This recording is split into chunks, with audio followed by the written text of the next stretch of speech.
एजुकल era में आप सभी का स्वागत है। ट्वेल्थ कॉमर्स वाणिज्य सब्जेक्ट हमारा है अकाउंटेंसी लेखा शास्त्र और चैप्टर हमारा चल रहा है चैप्टर 3 साझेदारी फर्म का पुनर्गठन। साझेदार का प्रवेश, एडमिशन ऑफ पार्टनर। इस चैप्टर पर ये जो वीडियो है पार्ट नंबर 13 और इस वीडियो में हम जो क्वेश्चन नंबर 13 है उसको हल करेंगे। तो ये क्वेश्चन जो है वो किस टॉपिक पर आधारित है? ख्याति का मूल्यांकन नया टॉपिक आता है। पिछला वीडियो जो 12वें नंबर का वीडियो था उसमें हमने त्याग अनुपात जो टॉपिक हमारा था वो देखा था। अब इस वीडियो में हम ख्याति का मूल्यांकन टॉपिक को देखेंगे। एनसीईआरटी की बुक पेज नंबर 169 आपकी सिलेबस की book, not for profit organisation and partnership account, अलाभकारी संस्था एवं साझेदारी खाते। तो आइए हम इस सवाल को 13 क्वेश्चन नंबर है जो उसको देखते हैं। तो इस क्वेश्चन को देखने से पहले, क्योंकि मैंने आपको जो इसका थियोरटिकल पार्ट है, इस चैप्टर का जो थियोरटिकल पार्ट है उसमें मैंने आपको पॉइंट वाइज बताया था। पहले मैंने आपको नए लाभ विभाजन अनुपात के विषय में बताया था। फिर उसके बाद हमारा जो त्याग अनुपात का टॉपिक था हमने उसको देखा। अब हमारा तीसरा टॉपिक जो था उसी में ख्याति का मूल्यांकन। तो ख्याति के मूल्यांकन को केवल हमने वहाँ पर पढ़ा था, उसके थियोरटिकल भाग को हमने नहीं देखा था। आज हम इस वीडियो में उसके थ्योरी भाग को भी देखेंगे और क्वेश्चन नंबर 13 को भी बनाएंगे। तो देखिएगा इसका थ्योरी पार्ट, पहले थ्योरी देखेंगे फिर उसके बाद इसके क्वेश्चन को हम हल करेंगे। तो आपके एनसीईआरटी की बुक में जो इसकी थ्योरी दी हुई है हम उसके अनुसार देखते हैं। ख्याति, ख्याति का क्या अर्थ होता है? तो लिखा है एक सुव्यवस्थित व्यवसाय को कुछ समय पश्चात प्रतिष्ठा और विस्तृत व्यवसाय संबंधों का लाभ होने लगता है। कहने का अर्थ है कि जो व्यापार होता है जब, ठीक है, जब वो चलती है तो कुछ समय पश्चात क्या होता है, वो अपने प्रतिष्ठा को प्राप्त करती है। मतलब हम कोई व्यवसाय चलाते हैं तो धीरे धीरे वो व्यवसाय विकास करता है और हम ऐसे मुकाम पर आते हैं जहाँ पर हमको अधिक लाभ होने लगता है, मतलब अच्छा लाभ होने लगता है। ठीक है, और विस्तृत व्यवसाय संबंधों का लाभ होने लगता है। यह व्यवसाय को नए स्थापित व्यवसाय की तुलना में अधिक लाभ कमाने में सहायता करता है। कह रहा है कि व्यवसाय को, ये ख्याति जो होता है, हमको जो व्यवसाय अभी नए स्थापित हुए हैं, नए चल रहे हैं, उनकी तुलना में अधिक लाभ कमाने में सहायता करता है। ठीक है, तो देखिएगा क्या होता है कि जैसे हम अपने आसपास के ही दुकानों को देखते हैं, छोटे दुकानों को, बड़े दुकानों को जब हम देखते हैं तो क्या होता है कि मार्केट में, बाजार में बहुत सारी दुकानें हैं। अब उनमें से कुछ दुकानों का लाभ जो है वो क्या है, सामान्य है। मतलब कि जितना उस बाजार का बिक्री है उनके हिसाब से उनका लाभ होता है। और कुछ दुकानों का व्यवसाय जो लाभ है उनकी अपेक्षा सामान्य से अधिक होता है। तो ऐसा क्यों हो रहा है? जबकि सभी दुकानों में जैसे एक जैसे दुकान, जो जैसे किराना दुकानें हैं, अगर सभी दुकानों में क्या है, उसी किस्म की किराना वस्तुएं मिल रही हैं, फिर भी कुछ दुकानों का लाभ ज़्यादा है, कुछ दुकानों का लाभ कम है। कुछ दुकानों का लाभ जो है वो सामान्य है, कुछ दुकानों का लाभ जो है सामान्य से ज़्यादा है। तो ऐसा इसलिए होता है क्योंकि जो अधिक लाभ कमा रहे हैं, जो दुकानें अधिक लाभ कमा रहे हैं, उन्होंने क्या किया है, अपने नाम को बनाया, उन्होंने अपने रेपुटेशन को बनाया है बाजार में, और उसी नाम की वजह से, उसी ख्याति की वजह से उनको अधिक लाभ हो रहा है। ठीक है, हम अक्सर देखते हैं कुछ दुकानों में अधिक लाभ होते हैं, कुछ दुकानों में कम लाभ होता है। तो ऐसा क्यों होता है? क्योंकि कुछ दुकानें अपना रेपुटेशन बनाती है, ख्याति बनाती हैं, जिनकी वजह से उनको ज़्यादा लाभ प्राप्त होता है।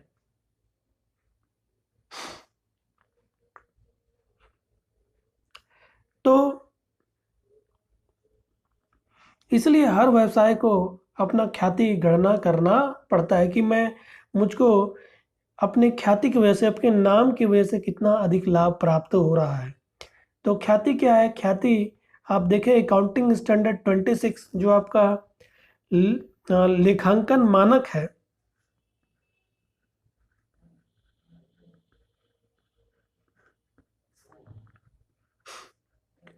अकाउंटिंग स्टैंडर्ड 26 कहता है कि ख्याति क्या है? ख्याति एक अमूर्त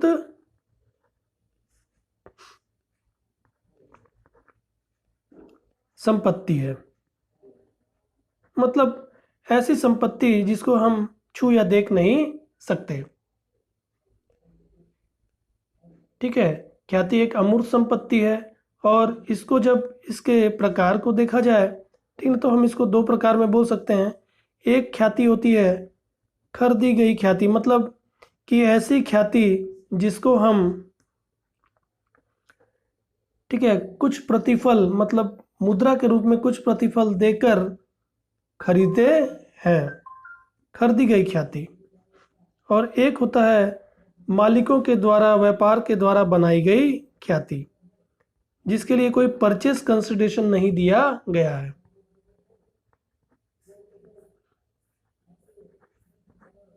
ठीक है, तो अकाउंटिंग स्टैंडर्ड 26 कहता है कि खरीदी गई ख्याति मतलब जिसके लिए कोई परचेस कंसिडरेशन, मतलब मुद्रा के रूप में राशि दी गई है, प्रतिफल के रूप में दिया गया है, उस ख्याति को हम पुस्तक में दिखाते हैं। मतलब कि बैलेंस शीट हमारा जो होता है, चिट्ठा होता है, उसमें संपत्ति पक्ष में इसको दिखाया जाता है।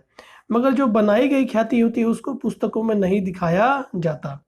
मतलब कि इसको संपत्ति के रूप में हम पुस्तक में, बैलेंस शीट में नहीं दिखाते, मगर इसको जो खरीदी गई ख्याति उसको हम क्या करते हैं, संपत्ति के रूप में, जो संपत्ति पक्ष है उसमें, चिट्ठे में जो संपत्ति पक्ष है वहां पास हम इसको संपत्ति में जाकर दिखाते हैं। ठीक, तो अकाउंटिंग स्टैंडर्ड 26 कहता है कि ऐसी ख्याति जिसके बदले में कोई क्रय प्रतिफल दिया गया है उसको हम पुस्तक में दिखाते हैं, और ऐसी ख्याति जिसको हमने बनाया है, जिसको व्यापार ने अपना नाम बनाया, उस ख्याति को हम पुस्तकों में नहीं दिखाते। ठीक है, तो ख्याति एक अमूर्त संपत्ति है। खरीदी गई ख्याति, बनाई गई ख्याति। खरीदी गई ख्याति को पुस्तकों में दिखाया जाता है, बनाई गई ख्याति को पुस्तकों में नहीं दिखाया जाता। कभी कभी आप जब पार्टनरशिप का सवाल बनाएंगे तो वहां पास आपको बैलेंस शीट में, सवाल में आपको गुडविल बताया जाता है कि इस व्यापार का क्या है कि ख्याति विद्यमान है, मतलब कि अभी वर्तमान में इसके पुस्तक में ख्याति विद्यमान है। तब हमको क्या करना होता है, इस ख्याति को पहले समाप्त करना होता है, राइट ऑफ करना होता है। अभी मैं इसमें नहीं जाऊंगा, जब इसका सवाल आएगा तब हम इसको देखेंगे। केवल मैं अभी आपको ख्याति के विषय में बता रहा था कि ख्याति क्या होता है। तो ख्याति क्या होता है? ख्याति किसी व्यापार का नाम होता है। ठीक है, तो ख्याति को खरीदा भी जाता है और ख्याति बनाई भी जाती है। बनाई गई ख्याति को पुस्तक में नहीं दिखाया जाता, खरीदी गई ख्याति को पुस्तक में दिखाया जाता है। ठीक, तो हमने ख्याति को देखा कि एक सुव्यवस्थित व्यवसाय को कुछ समय पश्चात प्रतिष्ठा और विस्तृत व्यवसाय संबंधों का लाभ होने लगता है। तो इसका मैंने एग्जाम्पल बताया कि आप अपने आसपास भी बहुत सारी दुकानों को देख सकते हैं कि कुछ दुकानों में औसतन जो है सामान्य लाभ होता है और कुछ दुकानों में औसत से ज़्यादा लाभ होता है। तो वो औसत से ज़्यादा उसको लाभ क्यों हो रहा है, सामान्य से ज़्यादा लाभ क्यों हो रहा है? जो उसने सोचा था उससे ज़्यादा लाभ हो रहा है क्योंकि उसने अपना रेपुटेशन, अपना नाम बनाया है। ठीक है, तो नाम, जो उसने अपना नाम बनाया उसका क्या करता है, वो मूल्यांकन करता है। ठीक है, जब अपने नाम का मूल्यांकन करता है, अपनी ख्याति का मूल्यांकन करता है, तो उसी को हम बोलते हैं ख्याति का मूल्यांकन। तो इसकी कुछ विधियां हैं जिसमें हम अपने ख्याति का मूल्यांकन करते हैं। इन विधियों से हम ख्याति का मूल्यांकन करते हैं। तो आप देखेंगे ख्याति का मूल्यांकन की विधियां, तो यहाँ पास आपके एनसीईआरटी के बुक में 3 विधि दिया हुआ है। औसत लाभ विधि, दूसरा दिया है अधिलाभ विधि, और तीसरा दिया है पूंजीकरण विधि। 3 विधियां दी हुई है। इन विधियों से हम क्या करेंगे, ख्याति का मूल्यांकन गणना करेंगे। तो मैं आपको इन तीनों को, जब हम क्वेश्चन बनाएंगे तब वहां पर क्वेश्चन के माध्यम से ही मैं इन तीनों पॉइंट्स को आपको समझाऊंगा, क्योंकि अभी पूरा डिटेल करूंगा तो आपको उतना समझ नहीं आएगा। हम जब क्वेश्चन लेंगे तब हमको ये पॉइंट समझ आएंगे। तो आप देखेंगे 3 विधियां होती हैं, औसत लाभ विधि, अधिलाभ विधि और पूंजीकरण विधि। और औसत लाभ विधि में भी हमको 2 औसत लाभ देखने को मिलेगा, एक सामान्य औसत लाभ विधि और दूसरा है भारित औसत लाभ विधि। इसके भी सवाल आएंगे, हम सवाल के माध्यम से इनको हल करेंगे, समझेंगे। ठीक है, तो आइए, मैंने आपको थोड़ा सा बस ख्याति को समझाने का प्रयास किया है, क्योंकि ये थोड़ा सा डीपली सब्जेक्ट है। हम ज़्यादा इसमें एंटर करेंगे तो हमको फिर क्या होगा कि ज़्यादा समय लगेगा और मैं उतने, यानी कि आप उतने अच्छे तरीके से समझ भी नहीं पाए। इसलिए मैंने इसको आपको शॉर्टकट में ही थोड़ा सा बताया है। ठीक ना, आप बस समझिए कि ख्याति क्या होता है, ख्याति नाम होता है किसी व्यापार को, इसको बनाया भी जा सकता है और खरीदा भी जा सकता है, ठीक ना। खरीदी गई ख्याति को पुस्तक में दिखाते हैं, बनाई गई ख्याति को पुस्तक में नहीं दिखाते, काउंटिंग स्टैंडर्ड 26 के अनुसार, ठीक। और ख्याति की विधि निकालने की विधियां, मूल्यांकन की विधियां, औसत लाभ विधि, अधिलाभ विधि और पूंजीकरण विधि, ठीक है। तो आइए हम अब सवाल क्वेश्चन नंबर 13 जो है उसको प्रारंभ करते हैं। ये क्वेश्चन नंबर 13 जो है हमारे पहला जो विधि है औसत लाभ विधि, इस पर आधारित है और हम औसत लाभ विधि का इस्तेमाल करते हुए निकालेंगे, ठीक है। तो औसत लाभ विधि का सूत्र भी है, औसत लाभ विधि कैसे निकाला जाता है तो देखिएगा आप, औसत लाभ विधि, थोड़ा सा सूत्र इसका देख लेते हैं हम।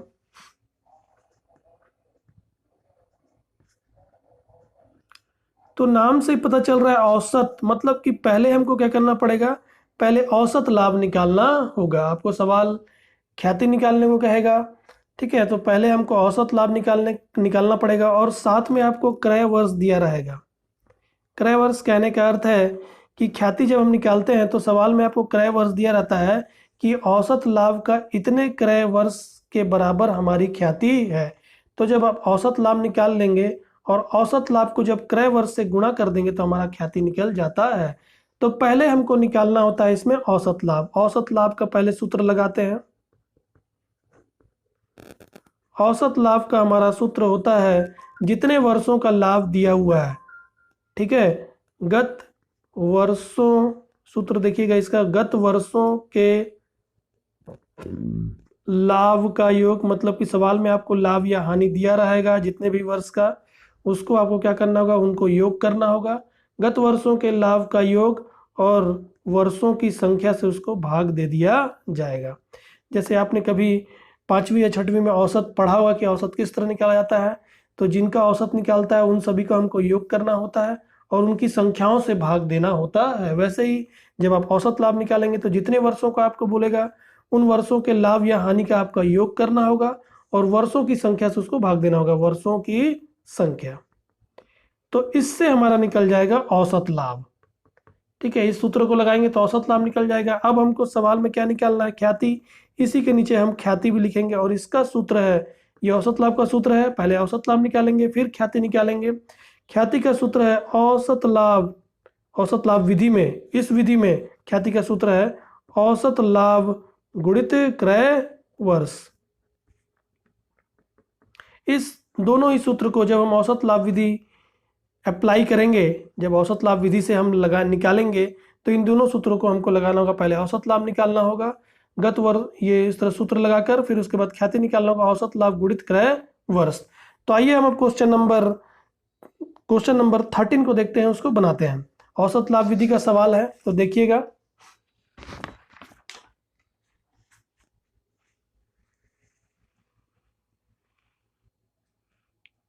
तो ये क्वेश्चन नंबर 13, टॉपिक हमारा था ख्याति का मूल्यांकन। तो सवाल देखिएगा, ख्याति के मूल्य की गणना, ख्याति के मूल्य की गणना 5 वर्षों के औसत लाभ के 4 वर्षों के क्रय के आधार पर करें। देखिए आपको ख्याति की गणना करने बोल रहा है और कैसे करने बोल रहा है, औसत लाभ के 4 वर्षों के क्रय के आधार पर करें, ठीक है। हमको ख्याति निकालना है और ख्याति निकालने को कैसे, औसत लाभ निकालेंगे और उस औसत लाभ को 4 वर्षों के क्रय के आधार पर हम इस औसत लाभ को गुणा कर देंगे 4 से, तो हमारा ख्याति निकल जाएगा। अब देखिएगा आगे, पिछले 5 वर्षों का लाभ। देखिए पिछले 5 वर्षों का यहाँ लाभ बताया, ये किस लिए बता रहा है, क्योंकि आपको पहले निकालना है औसत लाभ। ख्याति के मूल्य की गणना 5 वर्षों के औसत लाभ, 5 वर्षों के औसत लाभ, 5 वर्षों का पहले औसत लाभ निकालिए और उस औसत लाभ को जो क्रय वर्ष है, 4 वर्ष यहाँ दिया हुआ है, क्रय वर्ष से जब गुणा कर देंगे तो हमारा ख्याति निकल जाएगा। तो यहाँ पर जो 2 सूत्र मैंने आपको पहले बताया था औसत लाभ विधि का, वो आपको यहाँ पर लगाना होगा। तो हम निकाल रहे हैं ख्याति की गणना, ठीक है। क्या निकाल रहे हैं, कर रहे हैं हम हल, देखिएगा इसका।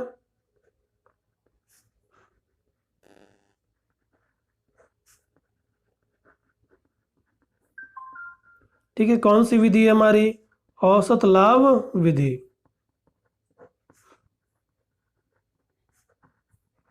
ठीक है, औसत लाभ विधि द्वारा ख्याति की गणना। ठीक, तो हम पहले हमको क्या निकालना होगा, पहले औसत लाभ निकालना होगा। औसत लाभ के लिए सूत्र मैंने क्या बताया, वर्षों, ठीक ना, गत वर्षों के लाभ हानि का योग, मतलब जो भी लाभ या हानि हुआ है उसको जोड़ेंगे या घटाएंगे, ठीक ना। गत वर्षों के लाभ हानि का योग और वर्षों की संख्या, वर्षों की संख्या से भाग दे दिया जाएगा। तो आप देखेंगे 5 वर्षों का लाभ आपको दिया हुआ है, 5 वर्षों का लाभ है ये, ठीक ना। पिछले 5 वर्षों का लाभ इस प्रकार है, तो देखिएगा 2012, 13, 14, 15, 16, 40,000, 50,000, 60,000, 50,000 और 60,000। तो 5 वर्षों के लाभ को हम क्या करेंगे, योग करेंगे और फिर 5 है, 1 2 3 4 5 है, 5 से भाग दे देंगे तो हमारा औसत लाभ निकल कर आ जाएगा। तो ये सूत्र मैंने लिख दिया है। अब हम योग करते हैं।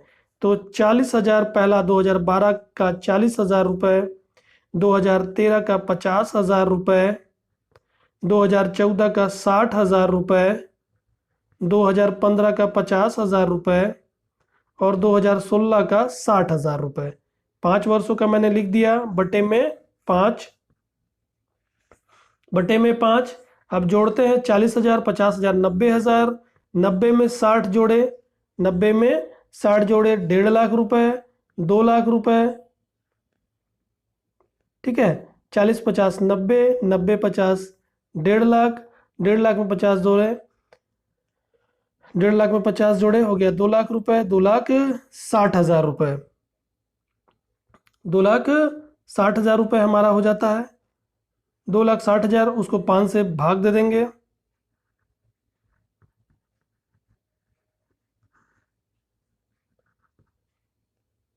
पाँच से भाग देंगे तो 5 पचे 25 की 5, एक हासिल, 5 दूनी 10 और यहाँ पर हमारा हो गया 52,000 रुपये।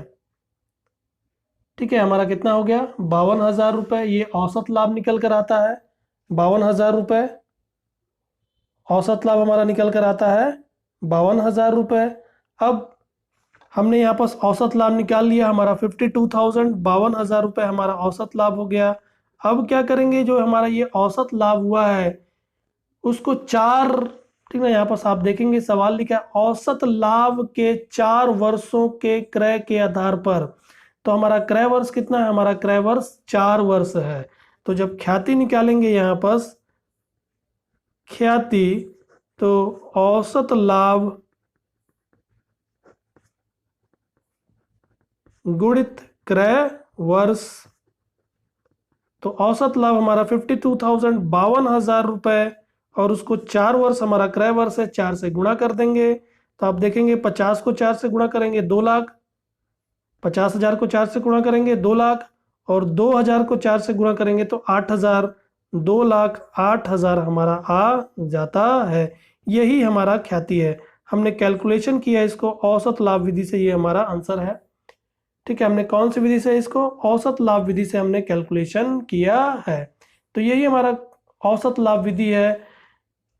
औसत, पहले औसत लाभ निकालते हैं, फिर औसत लाभ के बाद हम ख्याति निकालते हैं, ठीक ना। औसत लाभ का सूत्र ये है और ख्याति का इसमें सूत्र ये है, औसत लाभ गुणित क्रय वर्ष। ठीक है, तो आशा करता हूं कि आपको ये जो क्वेश्चन नंबर 13 था उसका सवाल आपको, उसका हल आपको समझ आया होगा। ये हमारा औसत लाभ विधि था। और भी इसके सवाल जो है हम 14 नंबर क्वेश्चन, उसका भी मैं वीडियो आपको आगे लेकर आऊँगा। तो आज के लिए इतना ही, धन्यवाद। चैनल को यदि सब्सक्राइब नहीं किया तो प्लीज़ चैनल को सब्सक्राइब कर लें, नोटिफिकेशन बेल को भी प्रेस कर लें जिससे आने वाले वीडियो का नोटिफिकेशन आपको प्राप्त होता रहे। और वीडियो को प्लीज़ लाइक और शेयर करना ना भूलें। आज के लिए इतना ही, धन्यवाद।